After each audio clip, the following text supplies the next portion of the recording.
ہے جو قیام کر، میں آپ کی خدمت میں عرض کروں، جو اپنے خلاف قیام نہیں کر سکتا وہ دشمنوں کے خلاف بھی قیام نہیں کر سکتا. پہلا قیام جو مجھے اور آپ کو کرنا ہے وہ برائیاں جو میرے وجود میں، وہ کمیاں جو میرے وجود میں، مجھے وہاں قیام کیے ہوئے کتنے سال ہو گئے. کتنے آپ میرے اندر جو لشکر ہے، ہمارے روایات میں کہ انسان کے اندر دو لشکر ہوتے ہیں، ایک عقل کا لشکر ہوتا ہے، ایک جہل کا لشکر ہوتا ہے، اور یہ دونوں لشکر آپس میں لڑتے ہیں. یعنی دونوں طرف سے قیام ہے، ہمارے اندر قیام ہے. ایک لشکر جہل کا قیام ہے، ایک لشکر علم کا قیام ہے، عقل کا. الفاظ میں نفس کہتے ہیں. یعنی اسی کو اب اگر آپ آئیے نا تو یہ سب سے بڑا قیام جو آپ کو کرنا ہے اپنے آپ، اپنے خلاف. اور شاید دعائے کمیل میں جب ہم یہ جملہ کہتے ہیں ظلم تو نفسی، اس کا معنی بھی یہی ہے، آپ نے اپنے پر کون سا ظلم کیا؟ ہزاروں ظلم جو ہے میں اپنے آپ پر کرتا ہوں، تو اپنے خلاف بھی قیام کرنا پڑے گا. جہاں ظلم ہو رہا ہے وہاں آپ کو قیام کرنا ہے. میں نے اپنے وجود پر کتنے ظلم کیے، بہت ظلم کیے. اسی وجہ سے دین کی تعبیر بڑی حسین ہے. دین کہتا ہے کہ ایک بہت بڑا جہاد جس کو جہاد اکبر کہا گیا، تلوار چلانے کو جہاد اکبر نہیں کہا گیا، یعنی وہ جنگ جو تم اپنے آپ سے کرتے ہو اسے جہاد اکبر. روایت میں ہے کہ ایک قوم جب لشکر آیا مدینے واپس تو پیغمبر نے فرمایا مرحبا بقوم قضوا الجہاد الاصغر فبقی علیہم الجہاد الاکبر. پیغمبر نے فرمایا مرحبا، ویلکم، اچھا ہوا آ گئے تم لوگ. ایک چھوٹی سی جنگ سے آئے ہو جبکہ باہر سپاہی سے لڑ کے آئے تھے. اب پیغمبر نے فرمایا اب اس کے بعد ایک بڑی جنگ تمہارا انتظار کر رہی ہے. عجب یا رسول اللہ، 3 مہینے بعد یہ لشکر آیا ہے، آپ کہہ رہے ہو یہ چھوٹی سی جنگ تھی، اب ایک جنگ جو ہے تمہاری مدینے میں انتظار کی. یہ کون سی جنگ ہے؟ اس جنگ کے خلاف جو آپ کو کھڑا ہونا، یہ وہی ہے کہ جب آپ باہر سے آئے ہو اب آپ کو لگنے لگے گا کہ آپ سے جیسا مومن کون ہے، آپ سے جیسا نیک انسان کون ہے. یہ جو اپنے خلاف آپ کو قیام کرنا، آپ کا نفس کہے گا کہ تم سے بڑا مومن کائنات میں کوئی نہیں ہے، اس کے خلاف کھڑے ہو کہ نہیں میں بہت گنہگار ہوں. آپ کا نفس کہے گا کہ تم سے بڑا عادل کوئی نہیں ہے، تم کون ہی نہیں، میں عادل نہیں ہوں. یہ قیام بہت سخت ہو جاتا ہے. بہت سے پہلوان ہیں جو باہر پہلوانوں کو مات دے دیتے ہیں، لیکن وہ جہاں مات کھاتے ہیں وہ اپنے آپ سے کھاتے ہیں. حضرت امیر فرماتے ہیں لا فضیلتا کل جہاد ولا جہادا کل مجاہدت الہوا. حضرت فرماتے ہیں جہاد جتنی فضیلت کسی چیز میں نہیں ہے اور اپنے آپ سے جنگ کرنے سے بڑی جنگ کوئی نہیں. بس قیام اگر آپ دیکھیں نا، جو جملہ آپ نے استعمال کیا، بہترین جملہ استعمال کیا کہ قیام کے معنی کو تھوڑا وسیع کیا جائے. اگر ہم کربلا کے قیام میں شامل ہونا چاہتے ہیں تو ایک سب سے بڑا قیام ہمیں خود اپنے خلاف کرنا پڑے. اور میں شاید ایک جملہ سرکار سید الشہداء کے جملے سے عرض کروں. حضرت معصوم ہیں لیکن پھر بھی اس کے باوجود حضرت نے اس چیز کو بتایا کہ یہ قیام جو میں یزید وقت کے سامنے کرنے جا رہا ہوں اس سے پہلے ایسا نہیں کہ کوئی ہوا ہے، کوئی ہوس ہے، کوئی منصب ہے، کوئی شہرت ہے، کچھ نام چاہیے. حضرت نے جو مجھے کہا ہے نا انی لم اخرج شرا ولا بطرا ولا مفسدا ولا ظالما، کہ میں نہ شرارت پھیلانے کے لیے، نہ ظلم کے لیے، نہ مقام کے لیے، نہ منصب کے لیے نہیں نکل رہا ہوں. یعنی کیا بتانا چاہ رہے ہیں حضرت کہ ایسا نہیں ہے کہ اس نفس نے اپنے لیے کوئی قیام نہیں کیا ہے. نہیں، یہ یہاں پر ملاک ہے ہی نہیں کہ میں اپنے نفس کے کہنے پہ نکلا ہوں کہ مجھے پوسٹ چاہیے، مجھے منصب چاہیے. یہ ختم ہے، میں صرف نکلا ہوں انسانیت کی بقا کے لیے. بس قیام کے معنی کو اگر آپ دیکھیں نا تو ایک سب سے بڑا قیام جو بہت ضروری ہے اور ہر روز ضروری ہے وہ آپ کا اپنے آپ خلاف قیام کرنا. بالکل ایبسلیوٹلی. میرے خیال سے یہ جو باتیں ہو رہی ہم لوگ نفس کے بارے میں کر رہے ہیں، شاید اگر اس پر ہم نے قابو پا لیا تو سب پر قابو پا لیا. لیکن یہاں پر جیسا کہ امام حسین علیہ السلام کا بھی واقعہ آپ نے بتایا کہ امام حسین نے کہا کہ میں نکل رہا ہوں انسانیت کے نانا کا دین بچانے کے لیے نکل رہا ہوں. تو اگر آج کی سوسائٹی میں اگر کوئی انسان قیام کرتا ہے، فار ایگزامپل زیادہ تر ہم لوگ کامن سی چیزیں یہی ہیں کہ سوشل میڈیا پہ ایک پوسٹ ڈال دیتے ہیں، ایک ظلم کر رہی ہے، ایک کنٹری دوسرے پہ ظلم کر رہی ہے، وہاں کے بچوں کو مار رہی ہے، وہاں کے لوگوں کو مار رہی ہے، بے گناہوں ستا رہی ہے، تو ہماری رسپانسبلٹی یہ ہوتی ہے کہ ہم پروٹیسٹ کریں. ہم کرتے بھی ہیں اپنے لیول سے. لیکن اگر ہم اپنے گھر اور ہم چھوٹی سطح کی بات کر لیتے ہیں، اپنے محلے یا اپنے اسٹریٹ کی بات کریں، اگر مجھے وہاں پہ قیام کرنا ہوتا ہے تو مجھے بس ایسا لگتا ہے کہ کس چیز کے لیے کریں. جاہلیت کے خلاف کھڑے نہیں ہو سکتے. اگر آپ وہاں پہ قیام کریں گے تو لوگ بولیں گے تم بہت پڑھے لکھے ہو.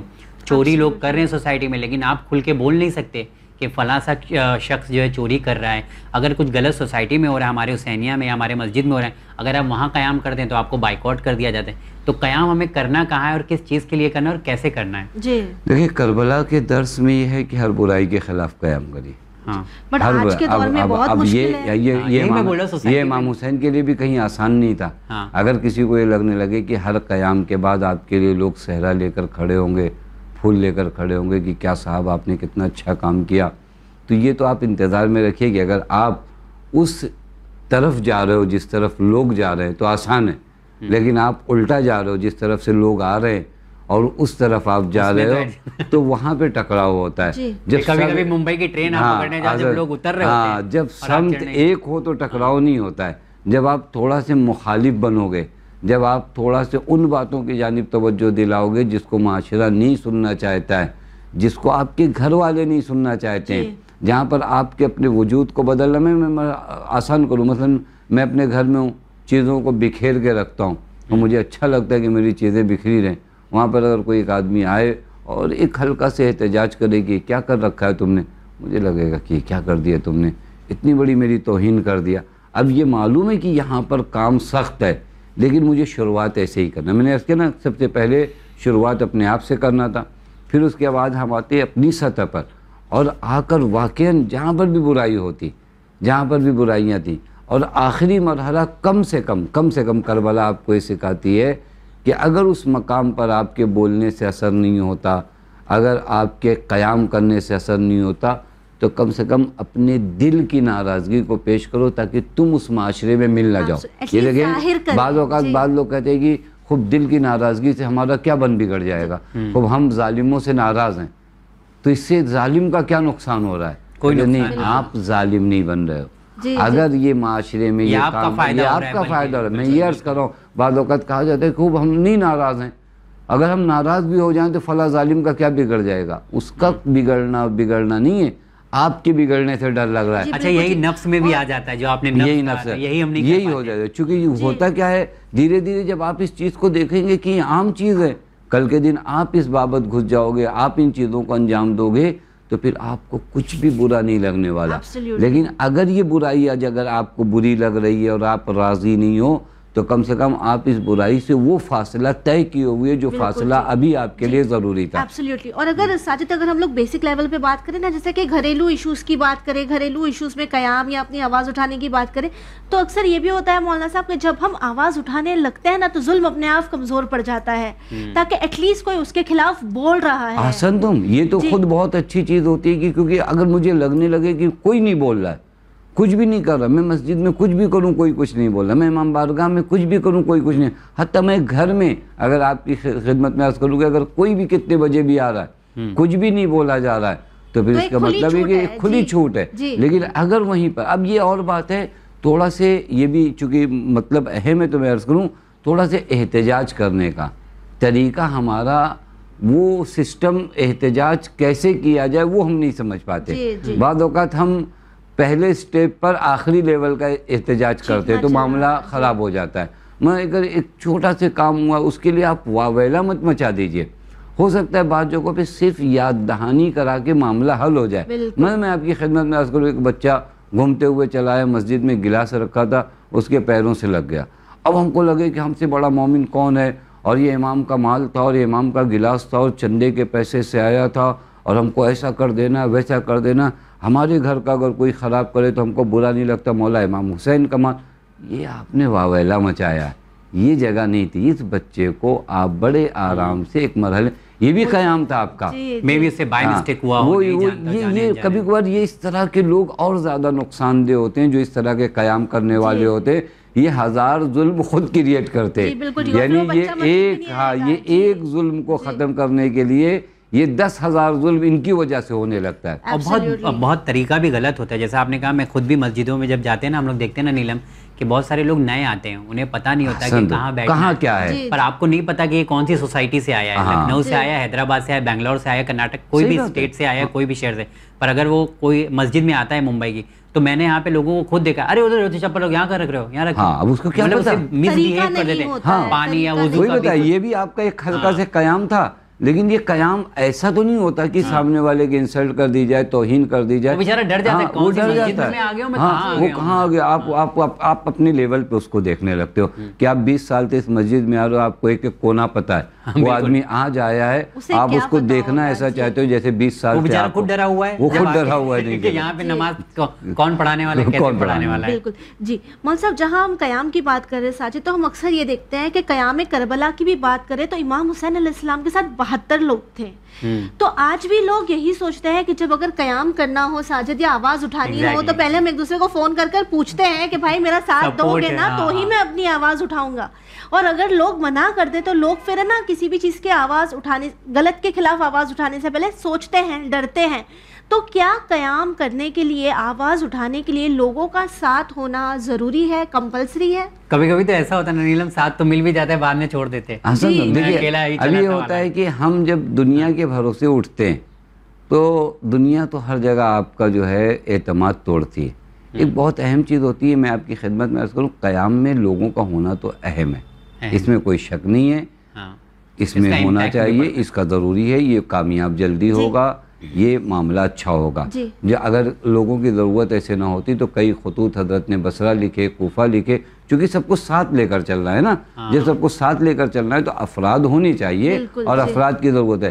لیکن ہم ان افراد پر اتنا اعتماد کریں کہ ہم کہیں کہ نہیں, جب تک کوئی نہیں اٹھتا تو ہم کیا بولیں. تو اس وقت پھر میں جو ہوں اپنے نفس کے خلاف قیام نہیں کر پایا.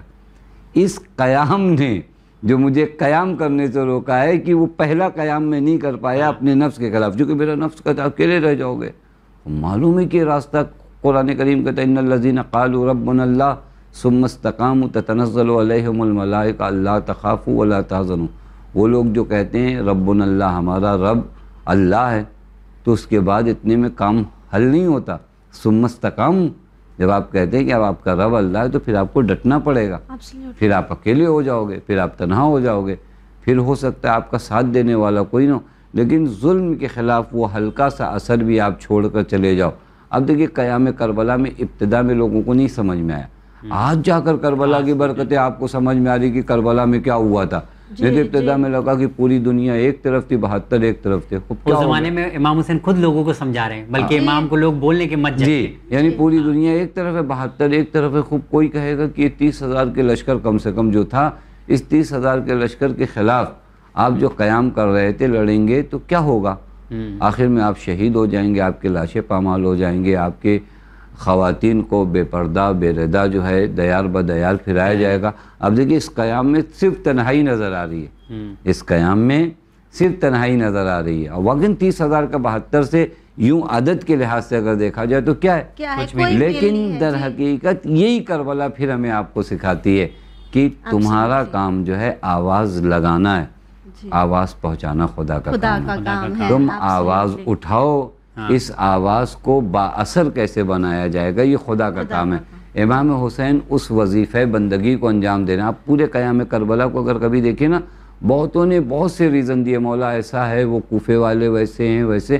حضرت نے فقط ایک جملہ کہا, ان اللہ شاء ان یراک قتیلا. میں بندہ ہوں, بندے سے اس کا معبود کیا چاہتا ہے. معبود یہ چاہتا ہے کہ حسین نکلے, معبود کو پتا ہے کہ میرے قیام کا اثر کیا ہوگا. تمہاری آنکھیں یہ کہتی کہ 72-30,000 کا کیسے مقابلہ کریں گے. تمہاری آنکھیں بتاتی کہ ایک طرف درہم و دینار کے انبار لگے ہوئے, ایک طرف تمہارے ساتھ کچھ غلام ہیں. یہ تمہاری آنکھیں دیکھتی, لیکن میں بندہ ہوں نا. بندہ یہ دیکھتا ہے کہ میرا معبود کیا چاہتا ہے, میں بندگی کرتے ہوئے نکلوں گا. اور اب دیکھیے اس بندگی کا اثر کیا ہوا, ساری چیزیں ختم ہو گئیں, حسین اسی طرح باقی. یہ خدا کا جو ترتیب ہوتا ہے نا, اس ترتیب کو ہماری ظاہری آنکھیں سمجھ بھی نہیں سکتی.